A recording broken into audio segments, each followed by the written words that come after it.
Glenn Greenwald and you have Chelsea Manning. Chelsea Manning and Glenn Greenwald are in a beef right now. And what are we talking about? What are we arguing about? I don't even know. But started off, Chelsea Manning, she is just saying,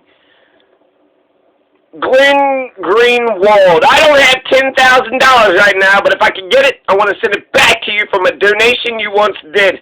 I can't deal with this anymore. I'm terrified of you. And everything you do, you're greedy, unprincipled, and I'm embarrassed forever considering you a friend. Last night during the floods, I decided that I'm no longer going to be afraid of saying what's on my mind anymore, taking a stand from the people that I once considered allies, but who have chosen to bash, harass, humiliate, intimidate, and lie to get ahead. And to those he has hurt, this is all about Glenn Greenwald. To those that Glenn Greenwald has hurt, I'm sorry, I didn't say anything. I was scared. And that's my fault.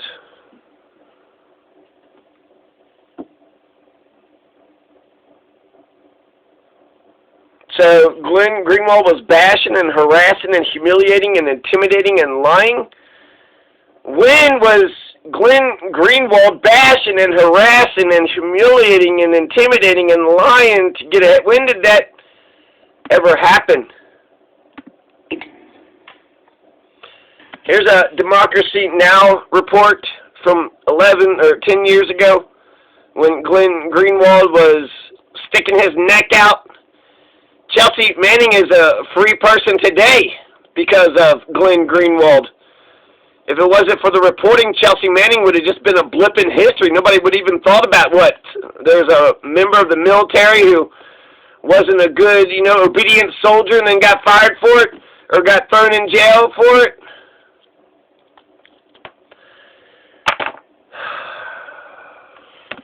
Well, what's happening at Fort Meade is that the individual who is most responsible for having informed the world of more journalistic scoops than every single media outlet combined, who even Bill Keller, the very anti-WikiLeaks executive editor of the New York Times, said was responsible substantially for helping to trigger the Arab Spring. This is, of course, if he's actually has done what the U.S. government has accused him of, and as well has helped to bring about the end of the Iraq War, not just by showing that Apache helicopter attack video, but also by publishing documents about a U.S. airstrike on a home that killed.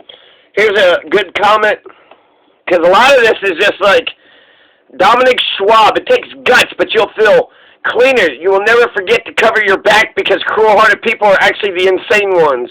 Thomas Cowley, always speak your mind as long as it's the truth and it comes from your heart. You still have some true allies that are out there.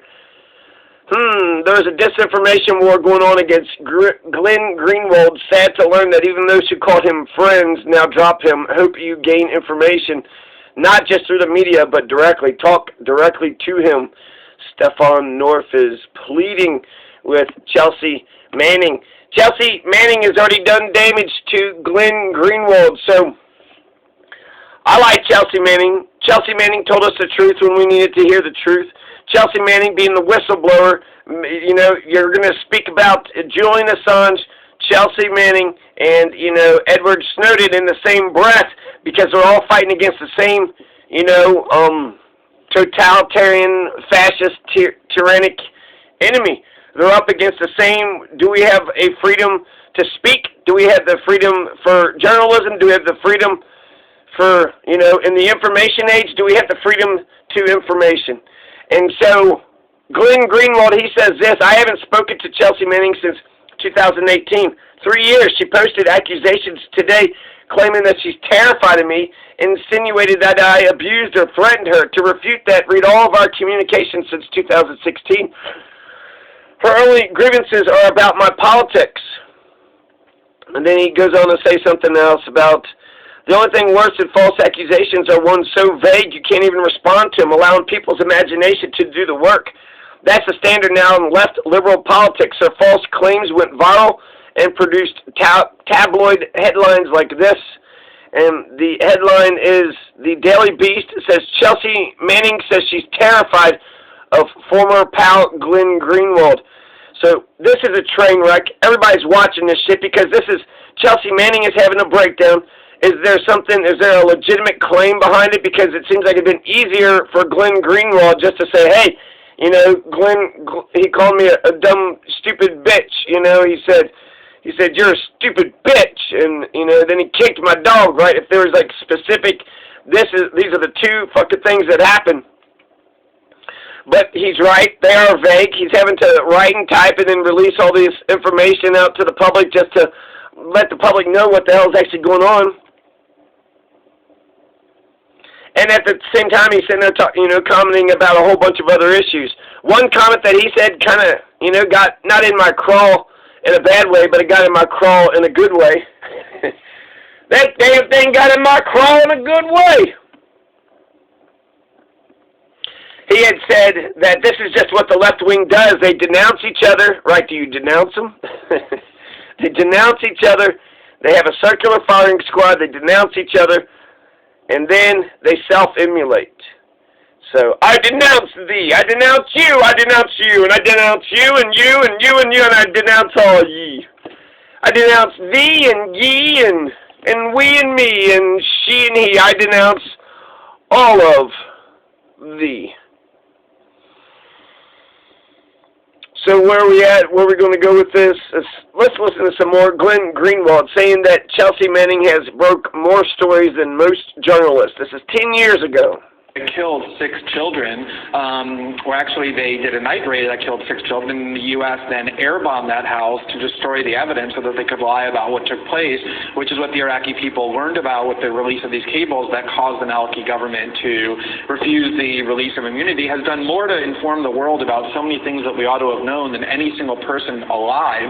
If he's alleged to have done what he's doing, he now faces possibly the death penalty. Although the government's not seeking it, he could still have it imposed on him if he's convicted. So that collateral damage video where you had, somebody pointed out that our guys killed journalists and killed children. So there's a bomb, a van, family. People go out to the van to see if everybody's okay, and when everybody goes out to the van, those people get bombed too. And then there was a soldier that actually saw some children who were bleeding, and he picked them up, and his commanding officer told him, what the hell are you doing? What the hell are you doing picking up a child who just got his head blown off, or just got, whatever, shot and was injured or something? They were in critical condition. I'm not sure if they lived or not. But that guy's had to deal with some, mental health issues. And then to come to find out that the whole fucking operation, so that's what America does, huh? You killed children, you killed journalists, and now to cover up the evidence that you killed a bunch of innocent fucking people, you got to go find out where they live and kill all their fucking family and friends. You killed innocent people instead of saying, oops, I apologize, and making good on that. You double down and you kill more innocent people to cover up your bloodlust. And people want to say, Afghanistan, Iraq, this is so fucking important 20 years ago. So goddamn important. As well as a lifetime in prison at the age of 23, all as a result of one of the most shameful acts of deceit and treachery we've seen in the last several decades, which is this individual who we had the misfortune of befriending. The last thing I'll mention is that you have the Daily Beast would like to see both of, Glenn Greenwald and Chelsea Manning go down, and so this is Chelsea Manning, I think, having a meltdown, not saying anything specific. Glenn Greenwald is an institution unto himself.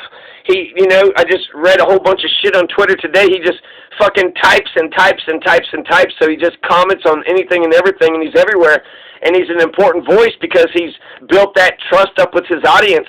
He's the one that had, he criticized Fox News 20 fucking years ago. He had that documentary about, Fox News, this or that, and basically said, here's what this is where Fox News came from, and this is what they're doing, this is the point. So he has been goddamn fighting, on the good side of American politics ever since I fucking known him. And he's a journalist, so, he doesn't take popular opinions, he just takes the opinion he wants that that makes sense to him. So he goes with common sense. He goes with his own common sense. He never denies what his own common sense tells him. So this seems to me Glenn Greenwald is clearing out, on top. He says, here's all the communications. The only thing that we've ever argued about is about Trump and January 6th and some shit like that. And if, Chelsea Manning is just kind of, being a baby and saying, give me my way, I want my way, and if you don't give me my way, you better agree with me. You need to agree with me. If you don't agree with me, then I'll just, I don't know what I'll do. I'll just die. I'll just die if you don't agree with me. And it kind of feels a little bit like that. She's saying, don't worry. Well, the part of this that I guess worries me is that Chelsea Manning, has a lot of reasons to probably consider suicide. Been tortured. You spoke up for what was right. You spoke the truth, and you're getting all this fucking horse shit for speaking the truth. Imagine if you would have just kept your damn mouth shut. If you would have kept your mouth shut, you would have a house and family, and, nobody in America would be none the wiser. Right, you're a good soldier, you're troops, you did your fucking tenure, you're honorably discharged, and now you get to be a civilian and just get a regular fucking job. And then with the transgendered folks, I also,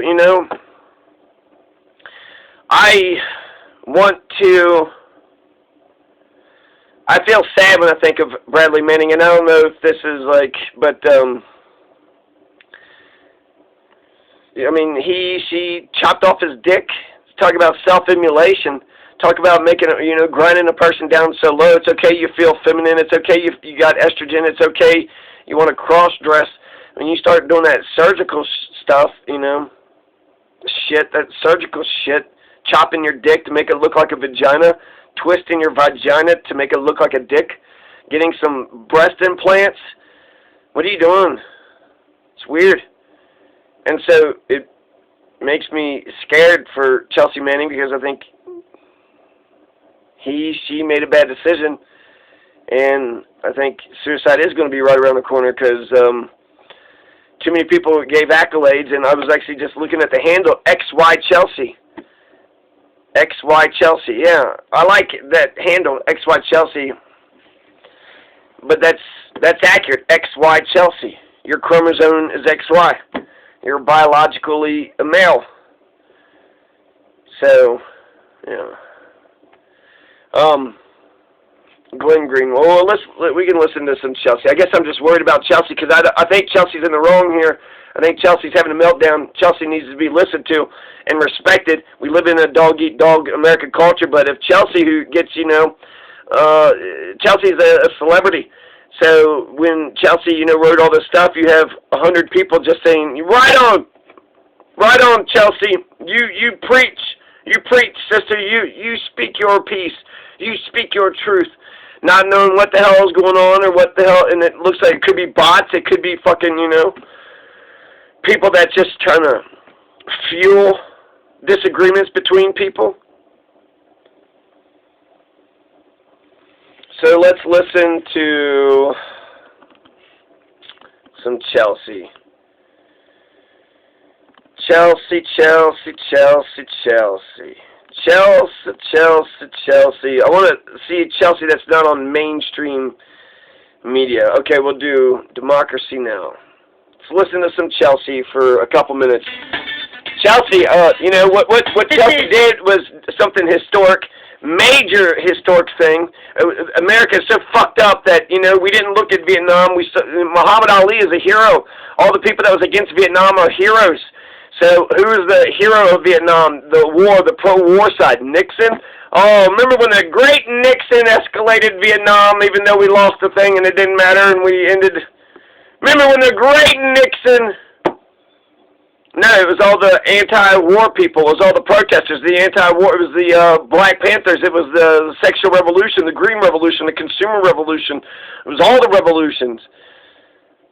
Being against the war machine, being against the war machine, all the men with the fucking guns and the money, the center of power.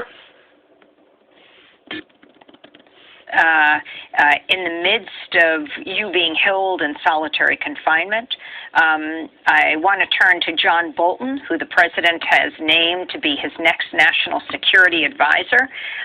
He was interviewed about your case in the 2012 BBC film WikiLeaks, The Secret Life of Superpower. What do you think of Bradley Manning? I think he committed treason. I think he should be prosecuted to the fullest extent of the law. What does that mean? This is 2018. This is 3 years ago. All right, Chelsea, you got a microphone. We're listening to you. Please don't jump off a building. Don't self-immolate. It's a threat to them. And so, yeah, they're going to go after people, and they're going to say that everybody deserves the death penalty. I mean, it's going to be this expanding, broadening net, you know.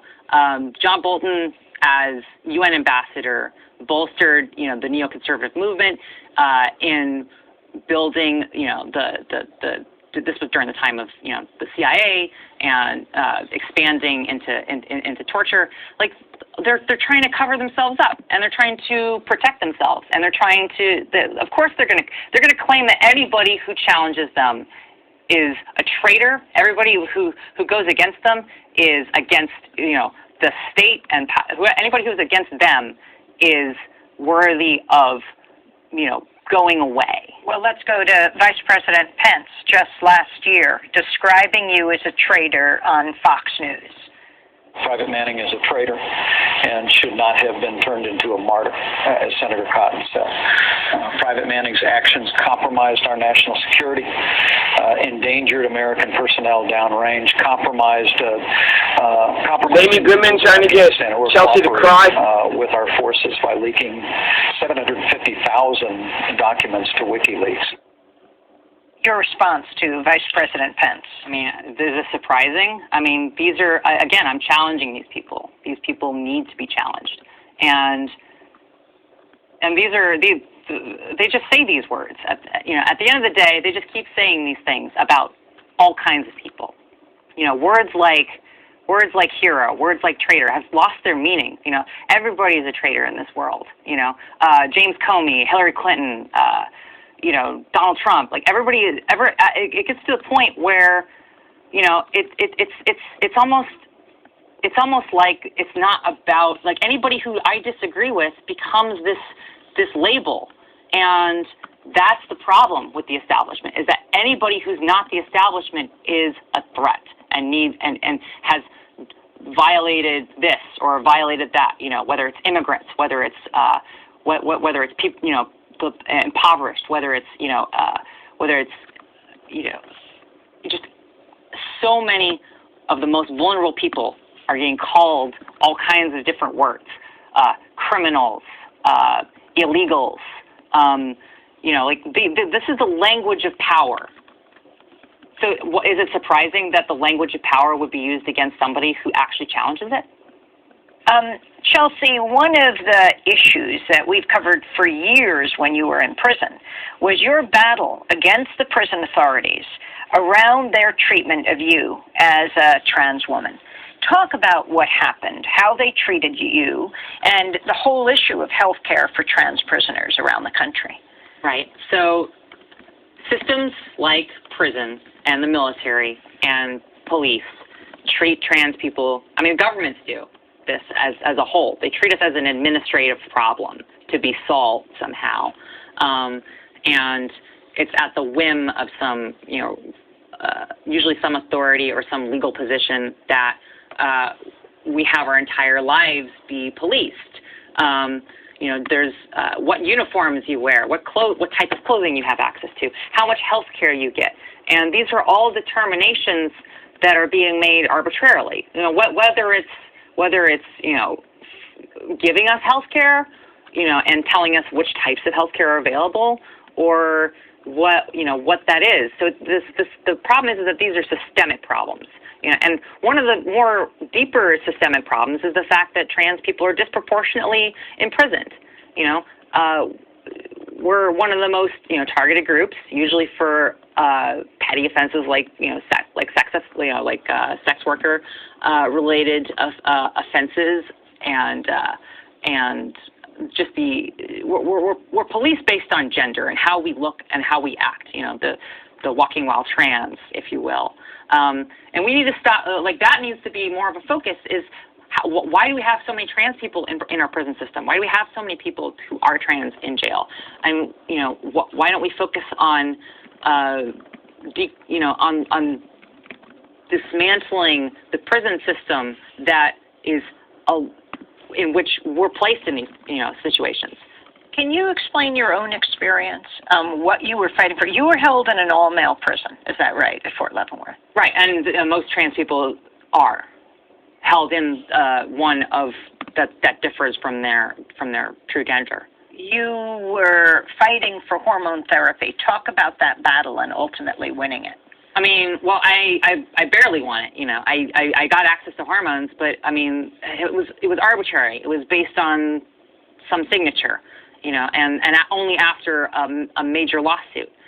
It wasn't really a victory in the sense of, I get access to something, but I had to fight for it. I had to fight tooth and nail for it, and so many people still have to fight, to get, just basic access to healthcare, especially in prison. What about the clothes you were forced to wear in prison, and also the length of your hair, and why this mattered so much to you? Well, because I couldn't grow my hair, so I've always wanted to grow out my hair. It's always been shortly cropped, but I was kept at a military standard. But also the notion of like an institution telling me, hey, because it was like this notion of like, yeah, we know you're pretending to be a woman, so we're giving you some things because we're legally required to do so, but we're going to do everything that we can in other regards to make sure that you're not treated as who you actually are. So it's this notion of value. Like, I value who I am, and I value my identity, and as all of us should. And we should be able to defend ourselves and fight back. And that was what drove me day to day while I was in these circumstances. And